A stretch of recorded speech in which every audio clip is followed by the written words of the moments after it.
Good evening, ladies and gentlemen. I'm your host, InaneDragon, and a little something Godless Cranium did recently caught my eye. Old GC invited a number of theists to give voice to what causes them to tune out when talking or arguing with atheists. For context, here's the question, lazily pulled from Godless Cranium's video.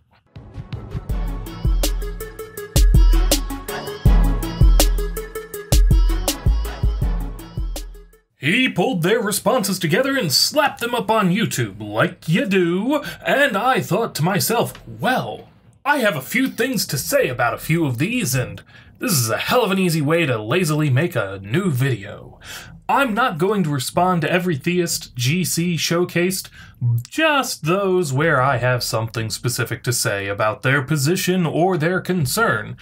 And let's be clear, this is an opinion video. What I'm saying is not some well-established fact or theory that definitively smacks them down.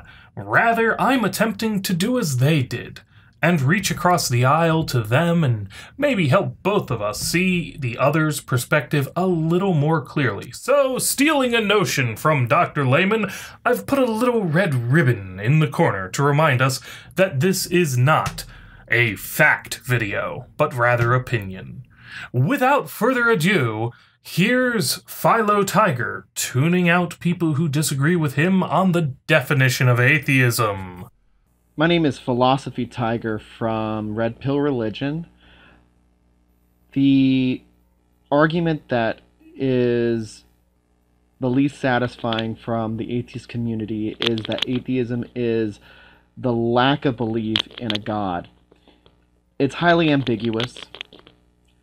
When addressed and shown symbolically that it's a useless definition, while the belief that there is no God is a useful definition, many atheists will make excuses on that. So it shows a lot of dishonesty, which stifles conversation, and this is why I consider that one of the most insidious arguments used by atheists to date. I have many problems with your position here, Tiger. The first is, you realize that this is precisely the sort of argument that's going to make people tune you out. First, you called a definition of a term an argument. It's not. It's an explanation of what a person means by a word they're using, that's all. Second, you talk about the utility of the word, claiming that defining atheism as a lack of belief in gods is not useful. Useful to whom, Tiger? I agree. If we were limiting our conversation to the formal philosophy of God, then atheism is better defined as the proposition that there are no gods. But shocker here! 90% of the time, we are not talking just in terms of philosophy, and more importantly, we are not talking formally. We're humans attempting to describe ourselves efficiently. It's a hell of a lot more useful to say, I'm an atheist, than to say, well, while I cannot disprove the existence of every God concept presented by all cultures and traditions throughout time, I find that I have not accepted the arguments for those God concepts to which I have been introduced and, as such, do not currently hold a belief that one or more gods exist, though I do not deny the possibility that some God concept may change my position in the future.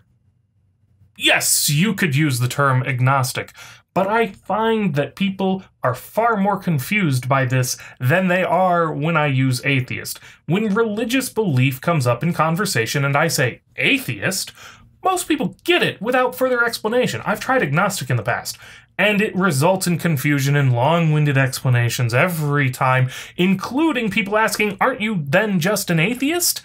Whether I'm talking with other atheists or with theists, this always happens. Outside of philosophy, the term is, for all intents and purposes, useless. Third, you're throwing out philosophical objections without actually explaining them. As I noted earlier, you care about the usefulness of a definition of atheism. If I weren't putting a video together on the different definitions of atheism, I'd have no clue what you were blathering on about there. Your reference to making a symbolic demonstration might be a hint that you're speaking philosophically, but again, you just prattle on without caring if anyone understands you. Keep that up and people will stop listening to you beyond your echo chamber.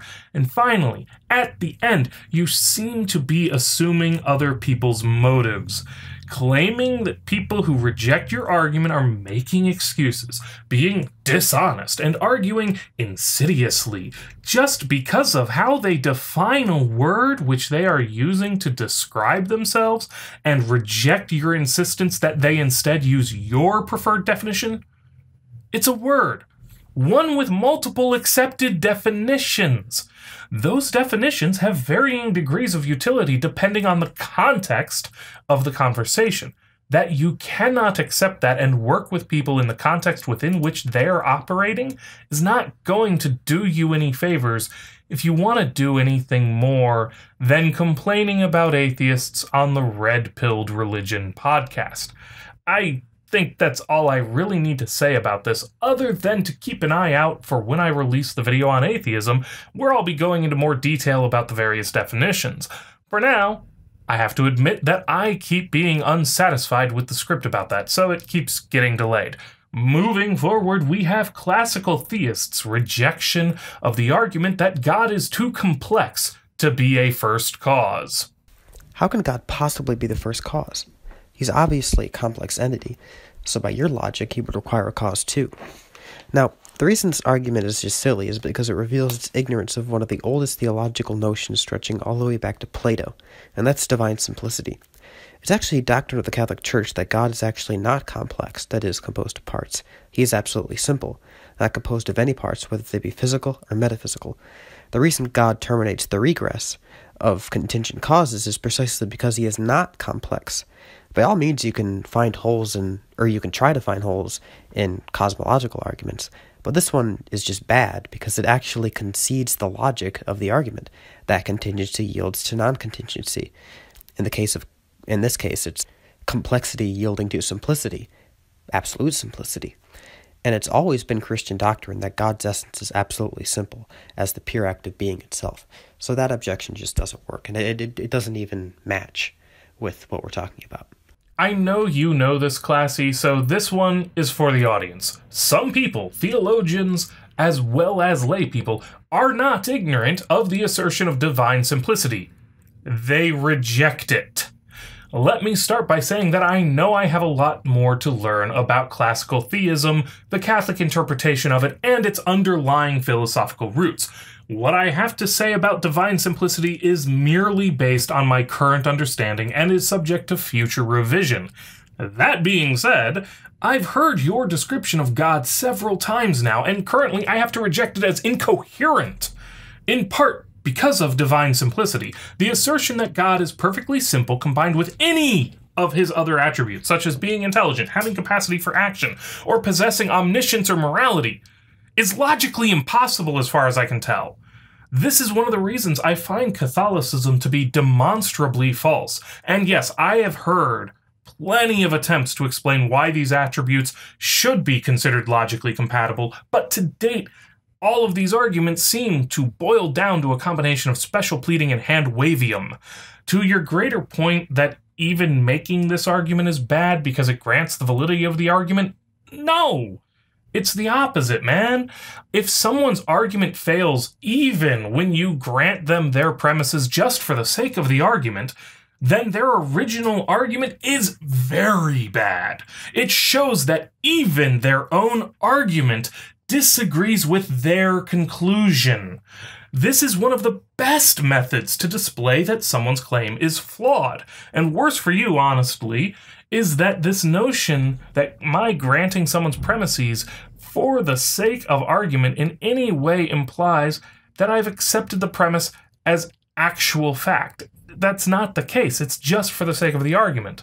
To return to your critique that the argument is bad because God is simple, I, at least, would not use this argument with you. As you say, you start from the position that if God exists, he is ultimately simple.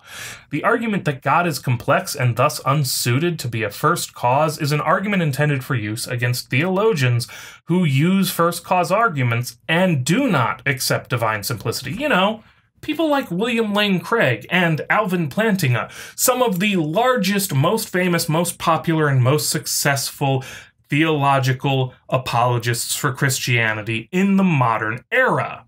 So yes, your theism doesn't allow for a non-simple God, but plenty of prominent Christian sects, theologians, and apologists reject divine simplicity. Anyone using this argument should be pointing it at them, not at you.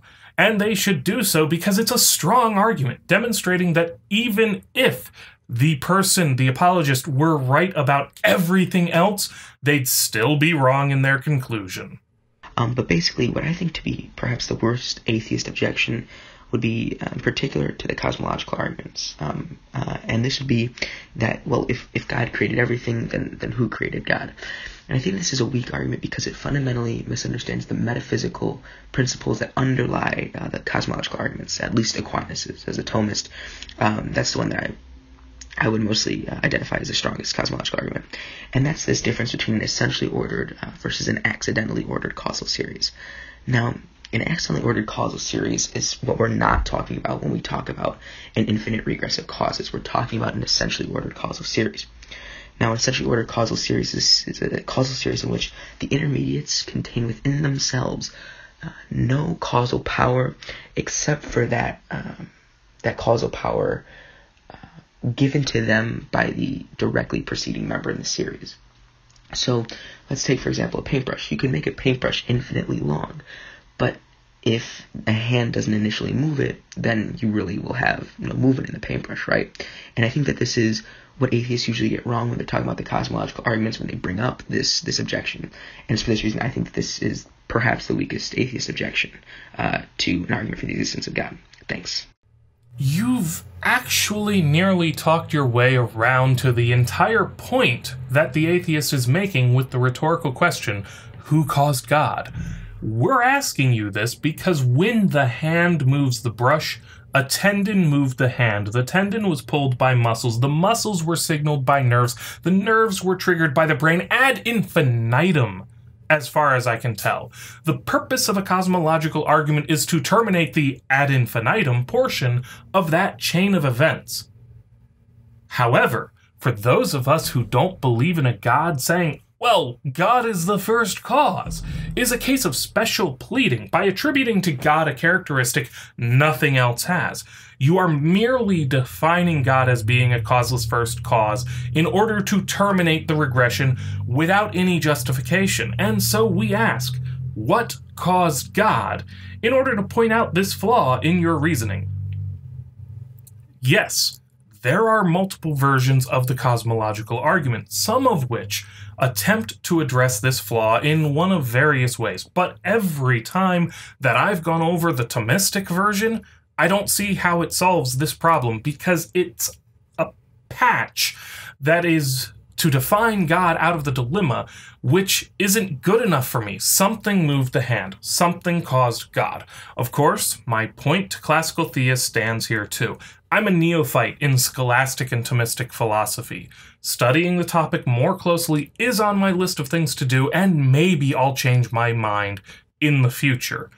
But if you feel that Thomism has solved the problem of what caused God without resorting to special pleading, you and your fellow Thomistic apologists need to do a much better job of presenting that solution, because the Thomistic cosmological argument only appears convincing to fellow Catholics from everything I have ever seen, from anyone I have ever talked to.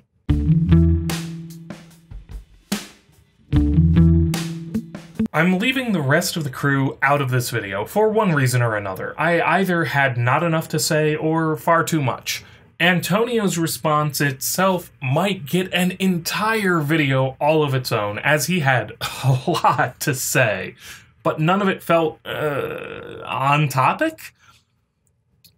This video has been an attempt to reach across the aisle. I'm trying to offer you theists a peek into why atheists will say these things that cause you to tune out, and help them see how their own assumptions or actions might dampen the conversation potential for deeper understanding. I'm also trying to give you a very slightly larger platform by adding my audience to Godless Cranium's.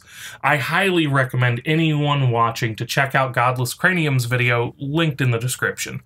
I am not a fan of religion. It has often been an excuse to cause harm, and I agree with Matt Dillahunty that anyone is better off with fewer untrue things believed. I see nothing about any religion that I've studied to believe that they aren't just untrue. However, as the Christian will often say, hate the sin and not the sinner. To that end, I hope each of you whom I've addressed in this video won't take offense, as none is intended. And maybe we will both get a better understanding of where the other is coming from. I'm InaneDragon, and thank you, and have a good night. If you've enjoyed this inanity, please consider subscribing for more, do the whole voting on whether you liked or hated what I had to say, and take the time to comment down below. Thank you all.